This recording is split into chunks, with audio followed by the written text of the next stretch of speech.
உடல்நிலை தேறிய சிவாஜி அவர்கள் சேலத்தில் ஒரு பெரிய கண் டாக்டர் கிட்ட உதவி டாக்டராக சேர்றாங்க. அந்த பெரிய டாக்டரின் மகன் பாபு ஒரு விபத்தில் இறந்து விட்டதால சிவாஜி அவர்களை தன் மகனாக பாவிக்கும் பெரிய டாக்டர் தன் மகன் பாபு பெயர்லேயே சிவாஜி அவர்களை அழைக்க, சிவாஜி அவர்களும் தன் சொந்த பெயரான பிரபாகர் பெயரை விட்டுவிட்டு பாபு அப்படின்ற பெயர்லேயே அங்கு வாழ்றாரு. அங்கு சிகிச்சைக்கு வரும் வாணிஸ்ரீயை பார்த்து அதிர்ந்து போறாரு. வாணிஸ்ரீக்கு கண் பார்வை இல்லாத காரணத்தாலும் சிவாஜி அவர்களின் பெயர் மாறி இருப்பதாலும் மேஜர் இதுவரை சிவாஜி அவர்களை பார்த்திராத காரணத்தாலும் சிவாஜி அவர்கள் கோபத்திலிருந்து தப்பிவிடுகிறார். என் அண்ணன் இறப்பு விபத்து அப்படின்னு சொல்லப்பட்டாலும் அப்படி இல்லாமல் இருக்கவும் வாய்ப்பு உள்ளது தானே அப்படின்னு சிவாஜி அவர்கள் கேட்கிறாரு. திருமண தேதி வைக்கப்பட்ட என் மகன் மாண்டு விட்டான். திருமணம் நடக்க வேண்டிய என் மகள் குருடாகிவிட்டாள். இந்த நிலைமையை ஏற்படுத்திய பிரபாகர் கொடூரமானவன் என சாடுகிறார் மேஜர். தன்னுடைய தவறுக்கு பிராயச்சித்தம் தேடும் சிவாஜி அவர்கள் மேஜரிடம் தங்களுக்கு ஆட்சேபனை இல்லை என்றால் உங்கள் மகளை நானே மணந்து கொள்கிறேன் அப்படின்னு சொல்றாரு. வாணிஸ்ரீயிடம் மேஜர் இது குறித்து ஆலோசிக்க வாணிஸ்ரீ சம்மதம் கொடுக்கறாங்க. பெற்றோருடன் வந்து பெண் கேளுங்கள் அப்படின்னு மேஜர் சொல்ல, நான் ஒரு அனாதை அப்படின்னு பொய் சொல்லி வாணிஸ்ரீயை திருமணம் பண்ணிக்கிறாரு சிவாஜி அவர்கள். பிரபாகர் சிவாஜியை பெரும் வில்லனாகவும் பாபு சிவாஜியை கடவுளாகவும் நினைத்து வாழ்க்கையை ஆரம்பிக்கிறாங்க கண் பார்வையற்ற வாணிஸ்ரீ.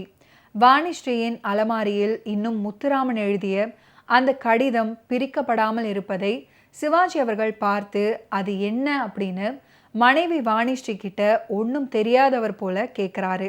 அதற்கு வாணிஸ்ரீ, இது என் அண்ணன் எனக்கு எழுதி கொடுத்த கடிதம். அதுவே அவருடைய கடைசி கடிதமாக மாறிவிட்டது. நான் மட்டுமே படிக்க வேண்டும் அப்படின்னு சொல்லி கொடுத்தாரு. அதை படிப்பதற்கு முன்பாக என் கண் பார்வை போய்விட்டது.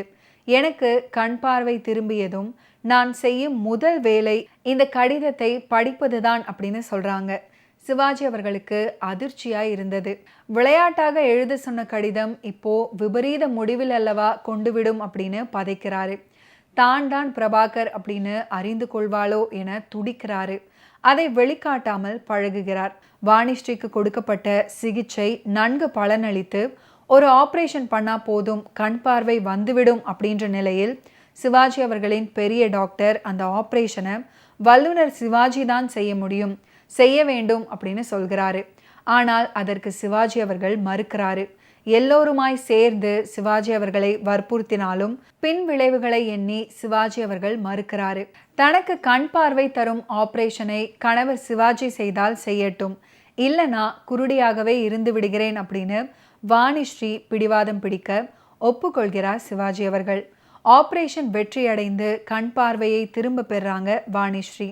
பார்வை கிடைத்ததுக்கு அப்புறம் தன் கணவனை மணக்கோலத்தில் பூஜை அறையில்தான் சந்திப்பேன் அப்படின்னு முடிவு செய்திருந்த நிலையில் பூஜை அறையில் மாப்பிள்ளை கோலத்தில் மிகுந்த பதட்டத்துடன் சிவாஜி அவர்கள் காத்திருக்க, அங்கே குனிந்த தலையுடன் வாணிஸ்ரீ வந்து சிவாஜி அவர்களுடைய காலை தொட்டு வணங்கி அதுக்கப்புறம் முகத்தை பார்க்குறாங்க.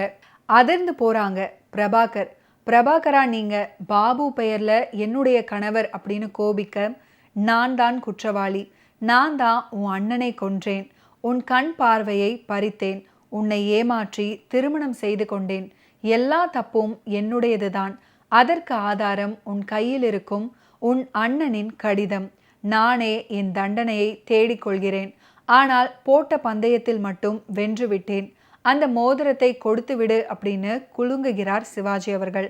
ஆனால் கடவுள் சத்தியமாக எனக்கும் முத்துராமனுக்கும் துளியும் விரோதம் இருந்தது கிடையாது.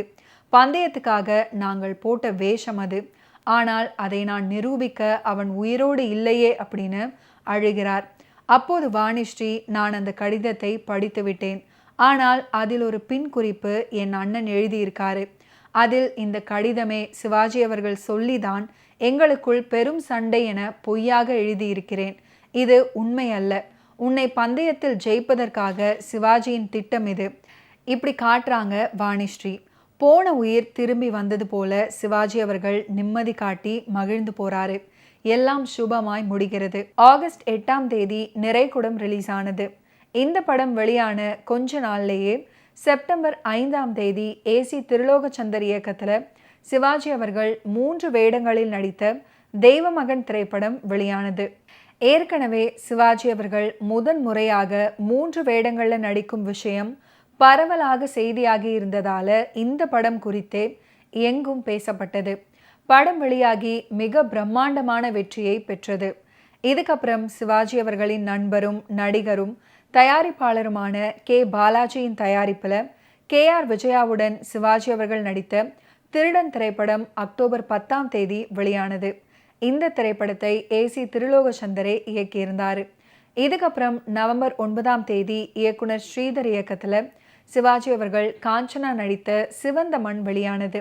1969ஆம் வருடத்தில் சிவாஜி அவர்கள் மொத்தம் 8 படங்களில் நடித்தார்.